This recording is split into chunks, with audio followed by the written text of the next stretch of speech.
حضرت سیدنا امام حسین رضی اللہ تعالیٰ عنہ صبح جب جہاد کا وقت آیا، پتہ کون کون تھے کربلا میں؟ امام حسین کے ساتھ امام حسین کے 4 بھائی تھے کربلا میں۔ کتنے؟ بول کے بتائیں۔ حضرت علی کے 4 بیٹے، عباس بن علی، جن کو حضرت عباس کہا جاتا ہے نا، علمدار، یہ حضرت علی کی دوسری زوجہ میں سے عباس بن علی بھی تھے، اور ابو بکر بن علی بھی تھے، عمر بن علی بھی تھے، عثمان بن، یہ حضرت علی کے بچوں کے نام ہیں۔ یہ آپ کے شہزادے امام حسین کے ساتھ شہید ہوئے، ان کا نام صرف اس لیے نہیں لیا جاتا کہ ان کا نام خلفائے ثلاثہ کے نام پہ، حضرت علی نے اپنے یاروں کے نام پہ رکھا ہے، تو تم نے کربلا کے میدان سے خارج کر دیا۔ یہ تینوں شہزادے حضرت جناب سیدنا امام حسین کے ساتھ تھے، یہ بھی شہید ہوئے۔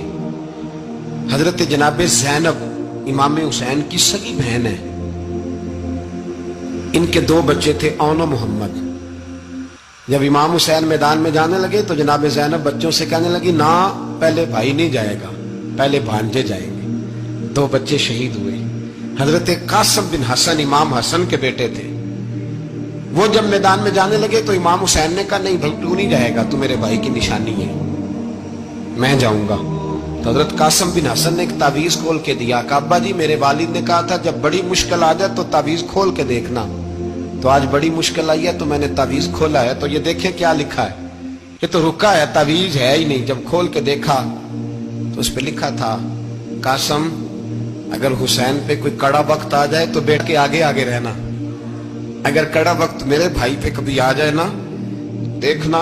اس کے آگے آگے چلنا، اسے حسن کی کمی نہ محسوس ہو، پائیاں جہاں ساکھ نہیں کوئی جے وچ خار نہ ہوئے۔ سیدنا امام حسین پہلی دفعہ کربلا میں اس وقت روئے جب یہ رکا، آپ نے دیکھا تو فرمایا ٹھیک ہے، اگر حسن کی یہ وصیت ہے تو میں نے زندگی میں اگر ان کی ہر بات مانی ہے اب بھی مانوں گا، تمہیں اجازت ہے۔ جناب قاسم بن حسن 16 سال کا جوان جب میدان میں نکلے تو ہائے ہائے پتہ نہیں کہاں سے آ گئی ہے۔ امام قاسم بن حسن جب میدان میں نکلے تو تبری سے لے کر علامہ ابو الاسناد صاحب سب کو پڑھ کے تو دیکھو، 3 دن کی پیاس ہے، شدید آزمائش ہے، دکھ ہے، تکلیفیں ہیں، پھر بھی پہلی دفعہ جب میدان میں گئے ہیں واپس آئے ہیں 19 لوگوں کو قتل کر کے واپس آئے۔ سناؤ قصہ خیبر کو تمامی اپنے بچوں کو، علی کی داستان سن کے دلوں سے ڈر نکلتا ہے، علی کی داستان سن کے دلوں سے، یہ جو بچے ڈر رہے ہیں نا، وہ چمگادڑ آ گئی، کاکروچ آ گیا، یہ خوف نکل جائے گا اگر حضرت قاسم بن حسن کی بات سنیں گے۔ درجنوں لوگ آپ نے قتل کیے۔ ایک دفعہ آئے، کہا چاچا یزید کا لشکر تو بڑا ہی بزدل ہے، اگر چند قطرے پانی میرے حلق سے گزرے تو میں سارے کاٹ کے لے آؤں گا آپ کے پاس، چند قطرے۔ لیکن تھوڑی دیر گزری، عمر بن سعد کہنے لگا اکیلے اکیلے جاؤ گے تو علی کا پوتا ہے، یہ سب کو مار دے گا، کٹھے جاؤ۔ چاروں جانب سے تیر برسے، ایک تیر لگا آگے گردن کے پیچھے، بس جناب سیدنا قاسم بن حسن گھوڑے سے نیچے گرے تو جناب زینب حوصلہ کر کے آنسو سمیٹ کے کہنے لگی، میں دیکھ رہی ہوں پردے کے پیچھے سے حسین میرے بھائی کا بیٹا گر گیا ہے،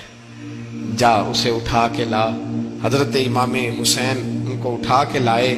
تو امام حسین نے سینے سے لگایا ہوا تھا تو ان کے پیر، ان کا قد لگتا تھا امام حسین سے زیادہ ہے، اٹھا کے لایا، لٹا دیا گیا۔ امام حسین کے اپنے بڑے بیٹے میدان میں نکلنے کو، علی اکبر نام ہے، جب جن لوگوں نے حضور کو نہیں دیکھا تھا وہ جب کہتے نا ہم نے نبی پاک کا دیدار نہیں کیا تو بتاؤ کس طرح کے تھے، تو بتایا جاتا تھا کہ جناب علی اکبر کا دیدار کرو، ہم شبیہ مصطفیٰ۔ اور جب وہ گلیوں میں نکلتے تھے تو عورتیں چھتوں پہ چڑھ جاتی۔ جناب علی اکبر رضی اللہ تعالیٰ عنہ تلوار لے کے میدان میں نکلے، جوان بیٹے دینے بڑے مشکل۔ اور یارو رٹا کیا ہے یہ تو بتاؤ، کہ ظالم آدمی حکمران، یار یہ رٹا ہے،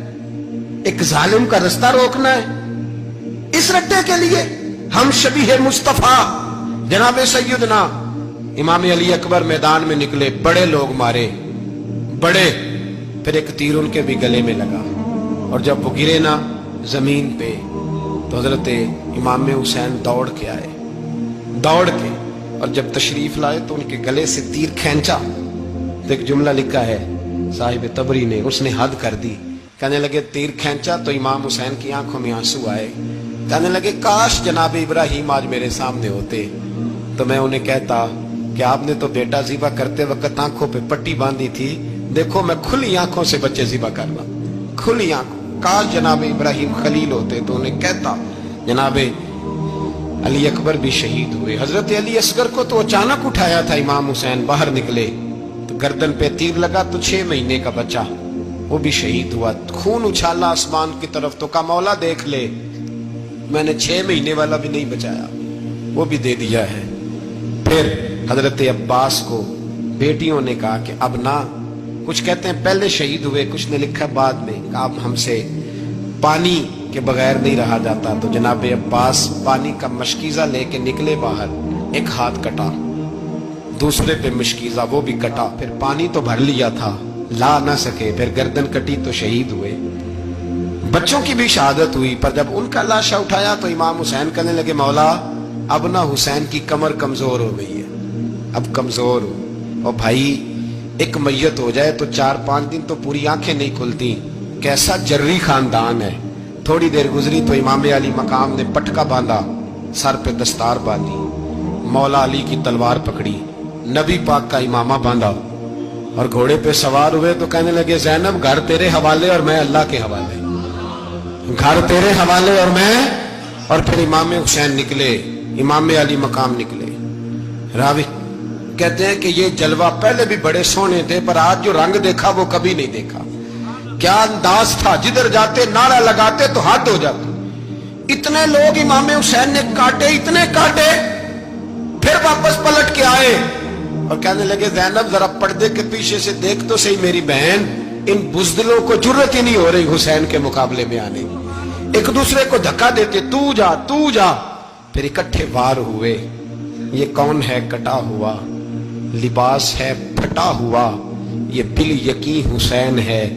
نبی کا نور عین ہے۔ پھر چاروں جانب سے تیر برسے تو امام علی مقام چونکہ نماز کا وقت ہو گیا تھا، اترے گھوڑے سے، خون بہ رہا تھا، گرم ترین ریت سے تیمم کیا، سر سجدے میں رکھا، اور جب شمر آپ کی گردن کاٹنے لگا تو کہنے لگے ٹھہر جا ذرا رب سے ایک بات کر لینے دے، اور پھر بولے امام حسین، کہنے لگے مالک تو اب بتا کہ حسین سے راضی ہے کہ ناراض ہے، تو بتا۔ تو پھر ایک آواز آئی، یا ایتھا النفس مطمئنہ ارجعی الی ربک راضیۃ مرضیہ، فرمایا نفس مطمئنہ واپس آ جا، تو اللہ سے راضی ہے، اللہ تجھ سے راضی۔ امام حسین وہاں شہید ہو گئے۔ اب یہ قافلہ امام حسین کا سر کاٹ، ذرا دیکھنا غور کرنا، سر کاٹ کے نیزے پہ رکھا ہے، جسم کربلا میں پڑا ہے، عورتوں کو گھوڑوں پہ بٹھا کے لے جایا گیا یزید کے دربار میں۔ یزید پہلے عبید اللہ ابن زیاد نے بدتمیزی کی، پھر یزید نے کی، بلکہ سنو جو حدیث پاک میں آتا ہے وہ یہ ہے کہ یزید چھڑیاں مار رہا تھا، چھڑیاں امام حسین کے لبوں پہ۔ تو نعمان بن بشیر صحابی تھے، بول پڑے، کہنے لگے یزید بدبخت ہاتھ پیچھے اٹھا، مجھے اللہ کی عزت کی قسم میں نے سینکڑوں بار نبی پاک کو ان ہونٹوں کو چومتے دیکھا ہے۔ حضرت جناب زینب عورتوں کے مجمع میں پیچھے ہو کے بیٹھی ہیں، یزید کے پاس جب پہنچا لشکر تو یزید کہنے لگا دیکھو اللہ نے مجھے عزت دی اور میرے مخالفوں کا کیا حال ہوا۔ تو بی بی زینب بول پڑی، اتنے صدمے سہے پر آواز توانا ہے، جاندار ہے۔ حضرت سیدہ زینب نے جب سنا نا کہ یہ کہہ رہا ہے کہ مجھے اللہ نے عزت دی، تو جناب زینب بولی، نعمان بن بشیر کہتے ہیں بی بی بولی، اتنے صدمے ہیں پر جناب زینب بولی اللہ اکبر، اس انداز میں بولی کہ پہلے قرآن مجید کی آیت پڑھی، کہنے لگی وَتُعِزُّ مَن تَشَاءُ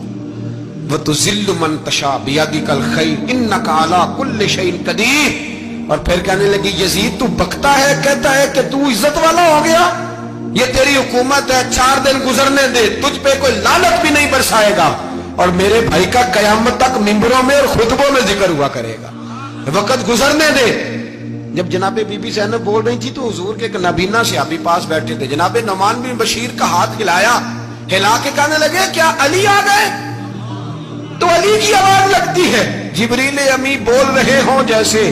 حکمت کی گوہر رول رہے ہوں جیسے، دربار دمشق میں بی بی زینب کا خطاب، منبر پہ علی بول رہے ہوں جیسے۔ میرے بھائی بس کربلا والا قافلہ تو مدینے پہنچ گیا، 3 سال یزید نے حکومت کی، شرابیں عام ہو گئی، مکے پہ حملہ ہوا، خانہ کعبہ کا غلاف جلا، مدینے پہ اس نے حملہ کیا، 3 دن مسجد نبوی میں اس نے گھوڑے باندھے، مسجد نبوی میں صحابہ کو نکال کے اپنا اس نے امام مقرر کیا، لیکن پھر امت نے اسے قبول نہ کیا، پھر وہ رسوا ہوا اور آج تک وہ